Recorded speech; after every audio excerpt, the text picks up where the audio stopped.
السلام علیکم ورحمۃ اللہ وبرکاتہ۔ بسم اللہ الرحمن الرحیم۔ اللہ کے نام سے شروع جو بڑا مہربان نہایت رحم والا۔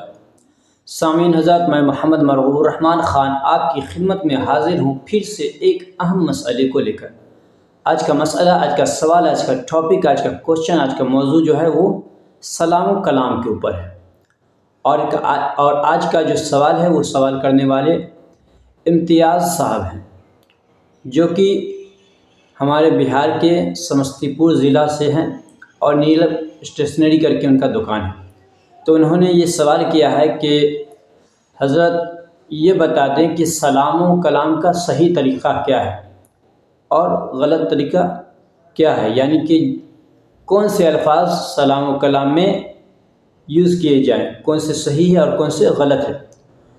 تو ہم نے انہیں بتانے کی جب کوشش کی، یعنی جب بتانا شروع کیا، تو انہوں نے کہا کہ حضرت آپ اس پہ ویڈیو بنائیں تاکہ اور بھی حضرات جان سکے کہ صحیح اور غلط کیا ہے۔ تو ان کی یہ سوچ مجھے بہت اچھی لگی اور اس لیے میں آپ سبھی کے سامنے حاضر ہو گیا۔ تو آج میں آپ کی خدمت میں پھر سے ایک سوال کو لے کر حاضر ہوں۔ وہ سوال یہ ہے کہ سلام و کلام کا صحیح طریقہ کیا ہے، یعنی آج کا موضوع یہ ہے۔ تو چلیے جانتے ہیں، دیکھتے ہیں اور اپنے علم میں اضافہ کرتے ہیں اور گناہوں سے بچتے ہیں۔ سامعین حضرات، یہ غور کریں کہ بعض اوقات کیا کہ اکثر اوقات جانے انجانے میں جو صاحب علم نہیں ہے، یعنی کم علمی کی وجہ سے غلط الفاظ سلام و کلام میں یوز کر لیتے ہیں اور ثواب کے بدلے الٹے گناہ کا باعث بن جاتے ہیں۔ یعنی وہ جانتے نہیں ہیں کہ اس الفاظ کے میننگ، اس الفاظ کا ترجمہ کیا ہے، اور وہ بول دیتے ہیں اور وہ سمجھتے ہیں کہ میں نے تو سلام کیا ہے، لیکن بعض اوقات جو ہے وہ بڑے گناہوں میں ملوث ہو جاتے ہیں۔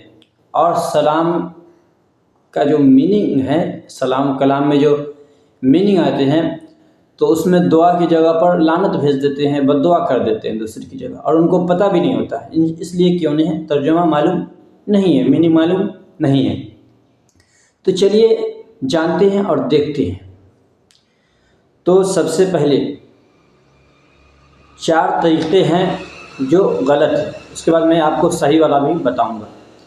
جو 4 طریقے غلط ہے پہلے وہ جان لیں اور اس کا میننگ جان لیں کہ اس کا میننگ کیا ہے۔ تو ایک ہے، سب سے فرسٹ آتا ہے سامو علیکم۔ سامو علیکم کا میننگ ہوتا ہے تم برباد ہو جاؤ۔ اب بتائیے، آپ کسی کو سلام کر رہے ہیں اور اس کا میننگ آ رہا ہے تم برباد ہو جاؤ۔ سامو علیکم، تم برباد ہو جاؤ۔ دوسرا ہے السلام علیکم، تم کو موت آ جائے۔ اب کسی کو سلام کر رہے ہیں اور اس کا میننگ آ رہا ہے تم کو موت آ جائے، یعنی یہ بھی بد دعا ہے، تم برباد ہو جاؤ، یہ بھی بد دعا ہے۔ تو دوسرا تھا السلام علیکم، تم کو موت آ جائے۔ تیسرا ہے السائکم، تم خوشی کو ترسو۔ اب کسی کو سلام کریں گے، ہم دعا کرنے کے لیے سلام کر رہے ہیں اور خوشی کے ترسو، تو یہ تو کوئی دعا نہیں، یہ بلکہ بد دعا ہو جا رہا ہے۔ تو اس کا میننگ آ رہا ہے یہ کہ تم خوشی کو ترسو، السائکم، تم خوشی کو ترسو۔ اور چوتھا جو ہے، جو بہت زیادہ یوز ہوتا ہے، یعنی کہ غلط یوز کرنے والے بہت زیادہ اس کو یوز کر لیتے ہیں اور اکثر کے زبان میں آ جاتا ہے۔ اچھے میں نے پڑھے لکھوں کے منہ پہ بھی دیکھا ہے، جنہوں نے قرآن نہیں سیکھی ہے، اردو نہیں سیکھی ہے اور محض ڈاکٹر، یہ دنیاوی تعلیم حاصل کر چکے ہیں وہ زیادہ، لیکن دینی تعلیم سے محروم ہیں، تو ان کے زبان پہ سب سے زیادہ یہ رہتا ہے چوتھا والا، سلام علیکم۔ سلام علیکم، تم پر لعنت ہو، یہ چوتھا والا ہے، سلام علیکم۔ سلام علیکم بولتے ہیں، اس کا میننگ دراصل ہوتا ہے تم پر لعنت ہو۔ اب یہ بتائیں کہ کسی کو ہم سلام کریں اور اس کا میننگ آئے تم خوشی کو ترسو، تم برباد ہو جاؤ، تمہیں موت آ جائے، یا پھر تم پر لعنت ہو، تو یہ تو دعا کا کوئی بھی الفاظ نہیں ہے، یہ سب کا سب بد دعا کے الفاظ ہیں۔ اب کسی کو سلام کرنے کا، سلام کلام کا مطلب ہوتا ہے ایک دوسرے کو دعا دینا، ٹھیک ہے، یہ ایک طرح کی دعا ہوتی ہے، ایک دعا کرتے ہیں ایک کے لیے تو دوسرے بھی جواب میں دعا دیتے ہیں اسے بھی، اور ہاتھ ملاتے ہیں، یہ سنت ہے، بہترین چیز ہے۔ لیکن اس کا میننگ جانے انجانے میں ہم غلط کر دیتے ہیں، ہمیں معلوم نہیں رہتا ہے کہ اس کا میننگ کیا ہے، ہم بول کے چل دیتے ہیں۔ تو یہ جانیں کہ صحیح طریقہ جو ہے وہ ہے السلام علیکم، تم پر سلامتی ہو، السلام علیکم، تم پر سلامتی ہو، یہ ہے صحیح طریقہ۔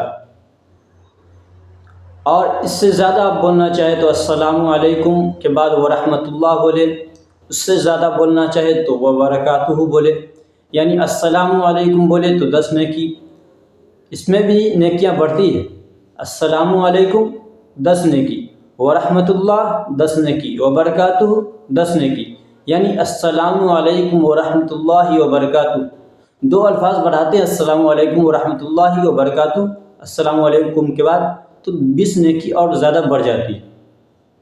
تو کوشش کرے کہ پورا کا پورا سلام کرے اور زیادہ سے زیادہ نیکی کا حقدار بنے، اس لیے کہ ایسے بھی ہم لوگ چلتے پھرتے اٹھتے بیٹھتے بہت زیادہ گناہ کرتے ہیں، تو نیکی کا کوئی بھی موقع نہ گنوائیں۔ اور سلام کرنا جو ہے سنت ہے، یہ چیز بغور سماعت فرمائیں کہ سلام کرنا واجب نہیں ہے، سلام کرنا سنت ہے، ہاں جواب دینا واجب ہے۔ تو اکثر بڑوں کو دیکھا جاتا ہے یا پھر زیادہ جو دنیاوی تعلیم حاصل کر لیتے ہیں وہ جانے انجانے میں انتظار میں رہتے ہیں کہ ہمیں کوئی سلام کرے۔ تو یہ جان لے کہ سلام کوئی بھی کسی کو کر سکتا ہے، ٹھیک ہے، اس میں بڑے یا چھوٹے نہیں دیکھنے چاہیے۔ ہمارے معاشرے میں کتنے ایسے ہیں، اب جیسے میں ہی ہمیشہ گزرتا ہوں تو بہت سے بڑے ہیں جن کو ایک عادت بن جاتا ہے، میں چاہ کے بھی انہیں پہلے سلام نہیں کر پاتا ہوں، اس لیے کہ وہ پہلے سلام کر دیتے ہیں، تو میں جواب دیتا ہوں، تو مجھ پر جو ہے جواب دینا واجب ہے۔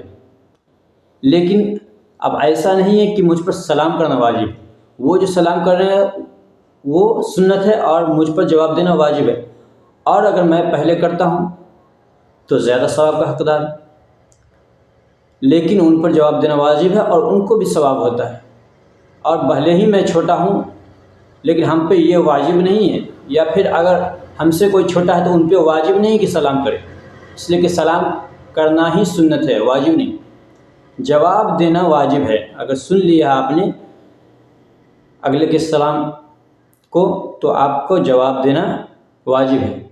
تو یہ تھے آج کے اہم موضوع، جس سے میں نے آپ کو پورے ڈیفینیشن میں صحیح سے بتا دیا ہے اور پورا میننگ بھی سمجھا دیا ہے۔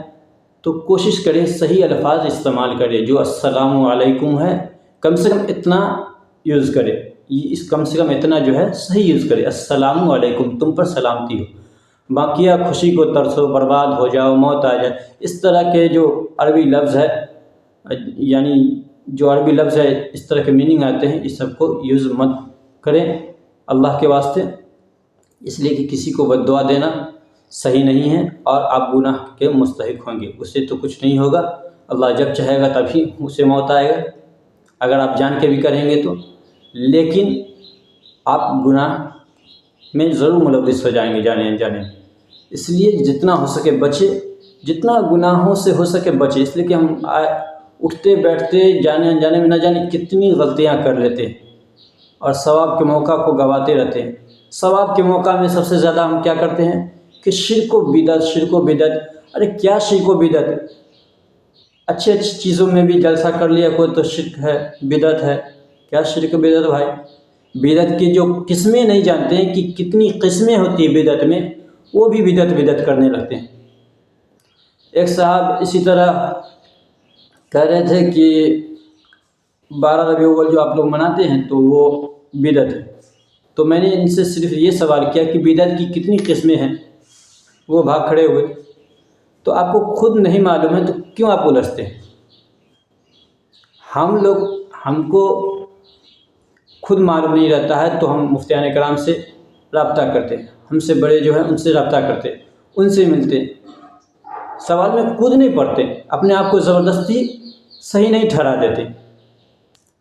تو اپنے آپ کو زبردستی صحیح نہ ٹھہرائیں، بلکہ تاریخ کی کتابیں دیکھیں، حدیث دیکھیں، قرآن دیکھیں، اتنی ساری کتابیں ہیں، ایک سے ایک محدثین کی کتابیں ہیں، وہ سب دیکھیں، حوالہ دیکھیں، سب چیز دیکھیں، تب جا کے تب بھی اپنے جو آپ سے جو زیادہ علم والے اس سے بحث نہ کریں، اور اپنے سے کم علم والے سے بھی بحث نہ کریں۔ ایک چیز یاد رکھیں کہ حضرت علی کا قول ہے کہ اپنے سے کم علم والے سے تو بالکل بحث نہ کریں، اس لیے کہ ایمان کا وہاں پر خطرہ ہو جاتا ہے، آپ کا ایمان وہ ڈگمگا دے گا۔ کم علم صرف بحث کرنا جانتے ہیں، بحث کرنا جو ہے یہ اچھوں کی علامت نہیں ہے۔ جو جتنے صلاحیت میں کم ہوتے ہیں وہ اتنا زیادہ بحث کرتے ہیں۔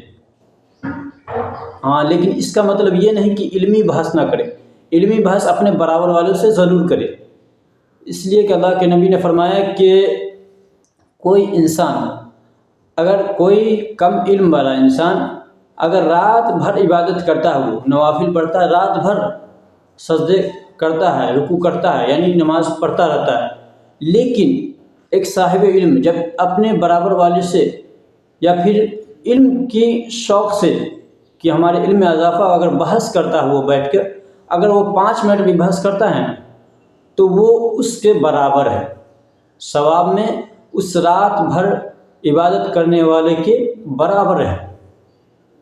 تو علمی بحث ضروری ہے، اپنے برابر والے سے کرے، زیادہ جو آپ سے کم جانتے ہیں اس سے بحث نہ کیا کرے۔ فقط السلام علیکم ورحمۃ اللہ وبرکاتہ۔